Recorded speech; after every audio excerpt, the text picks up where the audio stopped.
My name's Sahir Hidayatullah. I'm the Vice President of Active Defense at Zscaler, and I've been involved with adversary engagement for the better part of a decade. I was the founder and CEO of Smokescreen Technologies, a deception technology company acquired by Zscaler last year, and I'm now working on integrating deception into zero trust environments. I come from a red team background, and I was always frustrated with how the bad guys, either simulated or real, always tended to win because the odds were so stacked in their favor. Few realize that offense has become progressively easier while defense has become exponentially harder. I clearly remember where and when I figured that deception was really something that was a game changer. It was about 11 p.m. in 2015. I was on the second floor at the office of a very large bank that was facing an imminent swift hack. Their detection controls had been subverted, and the SOC was essentially flying blind. The CISO at that time was someone that I had spoken to before about deception, and he had clearly said that this was a futuristic curiosity. The only reason I was even there with my team was because of our solid background in incident response. So we deployed decoys and received our first hits within minutes. Within an hour, we had identified three things: the initial source of the infection, the ongoing attempts towards their ATM systems, and most importantly, the threat group that was actually targeting them. Just by choosing to engage the adversary, we took back the advantage for that bank within minutes, hours, with minimal effort. They never lost a dime, and it was one of the most successful IR engagements I ever had the privilege of working on. They also became one of my first customers, and I realized that incident response was essentially just the final knife fight with the adversary. If we could bring deception into the kill chain earlier, it was a game changer. The thing I find most interesting about deception is how it's truly the untold secret of our industry. There are so many organizations depending on it every single day. From the network admin with no budget and no security team at a law firm to mature SOCs at the world's largest energy companies, they're all using this capability, and it's truly first principles at work. But this secrecy has been one of the biggest challenges for deception. Few talk about what they have learned or share what they've been doing. And it's been over 2 decades since Cliff Stoll faced down a KGB hacker and told his story in The Cuckoo's Egg, a classic piece of hacker lore. That secrecy has held us all back as defenders. The Might Engage team has finally given us all a framework and common lexicon to think about deception. And I'm super excited to see how this hidden gem becomes something that every security team benefits from and adopts in the coming year.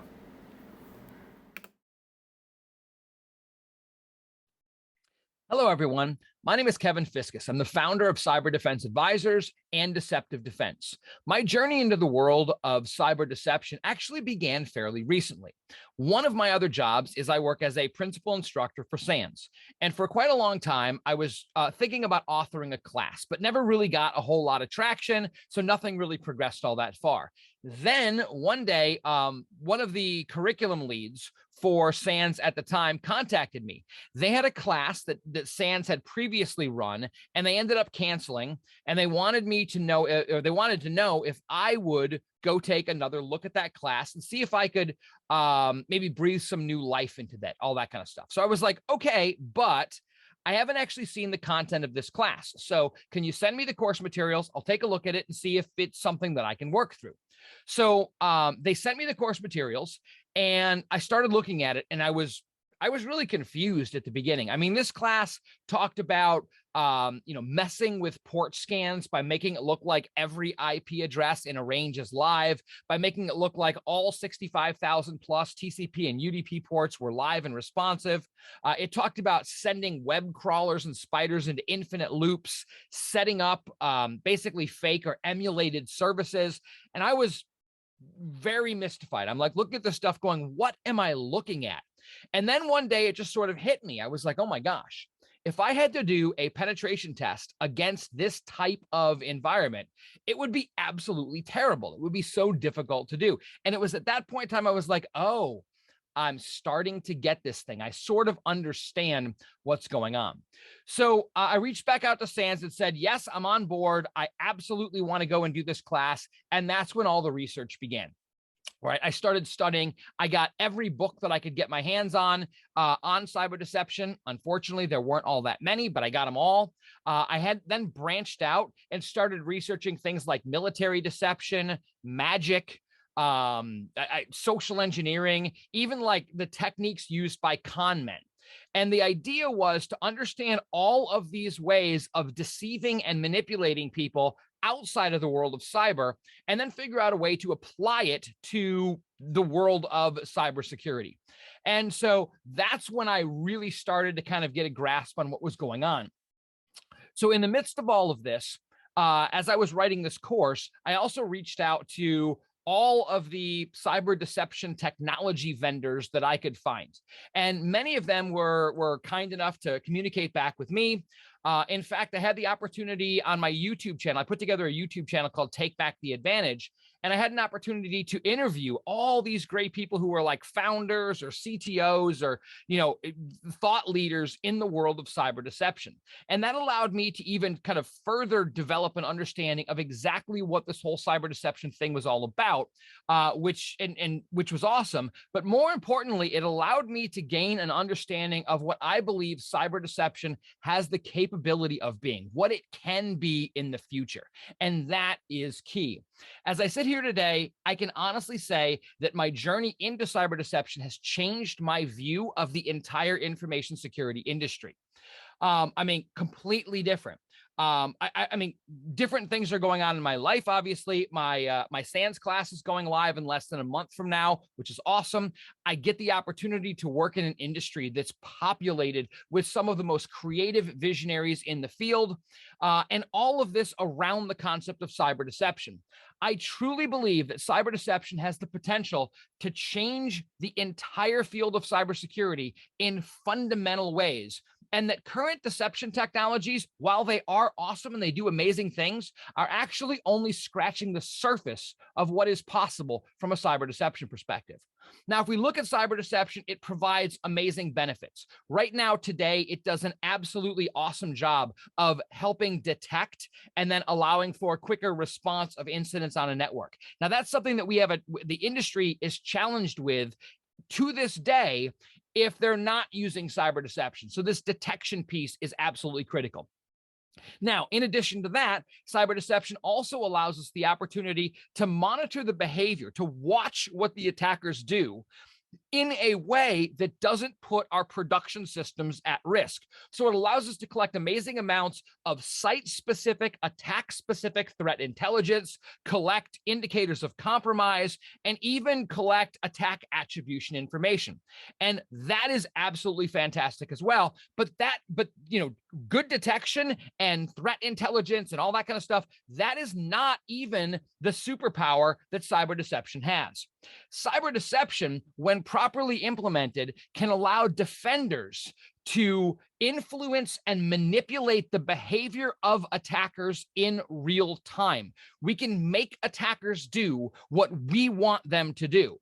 In addition, if done properly, cyber deception also has the capability of preventing attacks before a single packet is launched in anger, which is unbelievable. So we think about real-time attacker engagement and pre-attack prevention are both possible when you enter the amazing world of cyber deception. I absolutely cannot wait to see what the future holds. So happy Cyber Deception Day.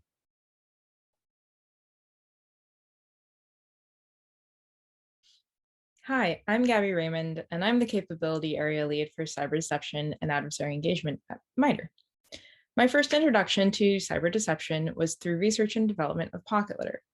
Just like much of cyber deception, pocket litter has ties back to military deception tactics. In World War II, the British military carried out an operation called Operation Mincemeat.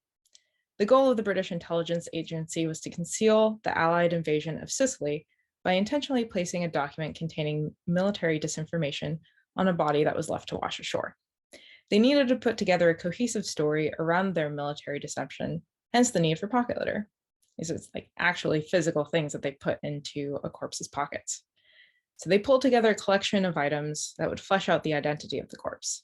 Documents regarding his identity, cigarettes, forged receipts, love letters, even a picture of a fake fiancé, which happened to be an image of an actual MI5 clerk. The ruse hinged on this pocket litter telling a cohesive and believable story about the persona to convince the Axis commanders that they had stumbled upon true military intelligence. There are many other interesting physical aspects of Operation Mincemeat, but pocket litter is one that clearly has use in the digital space of cyber deception. The trick is to entice the adversary to spend time in deception environments where they would otherwise be attacking production systems. Pocket litter is helpful to make a deception host look lived in. It can consist of fake emails, potentially between one or more deceptive personas, fake browser history to show research interests or content they've downloaded. It could also be to-do lists or fake files that seem like they've been recently added to. These digital artifacts tell a narrative about the user of that machine. One of my current research interests is how realistic pocket litter needs to be in order to meet the objectives of the operation. If the decoy system is completely bare, that's a pretty quick tip-off for the adversary, and that might be all you need as a defender.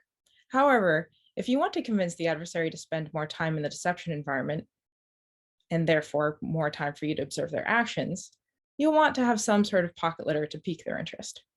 In the case of Operation Mincemeat, the documents littered on the body were scrutinized, but that's not always going to be the case with cyber adversaries.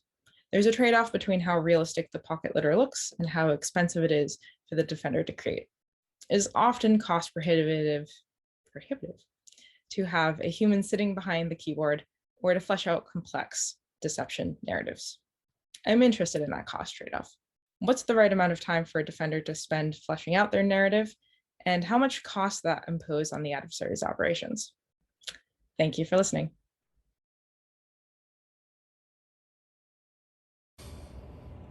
My name is Glenn Charlin. I am responsible for the public sector for Acavio.